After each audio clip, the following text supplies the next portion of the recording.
જે પ્રકારે સરકારશ્રીના અને કંપનીના ધારાધોરણ મુજબ એપ્રેન્ટિસ પાસ કરેલા, સફળતાપૂર્વક તાલીમ લીધેલા અને એનટીવીટીની ટ્રેડની તાલીમ લીધેલા લોકો, પોલ તાલીમ પાસ કરેલા લોકોની જ્યારે ભરતી પડી 19/1/2025ના રોજ ભરતી પડી અને આ ભરતી દરમિયાન 1864 ઉમેદવારો પાસ થયા, ત્યારે એમને નોકરીમાં લેવાની જગ્યાએ છેલ્લા 5 વર્ષથી દક્ષિણ ગુજરાત વીજ કંપની એમના લાગતા વળગતાઓને મેન પાવર પૂરો પાડવા માટે ટેન્ડર આપે છે.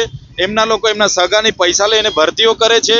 ત્યારે જે લોકો આમાં લાયકાત ધરાવે છે, જે પરીક્ષા પાસ કરેલી છે, એમની ભરતી ન કરતા હોવાના કારણે આજે અમે વિરોધ નોંધાવવા માટે આવ્યા છે.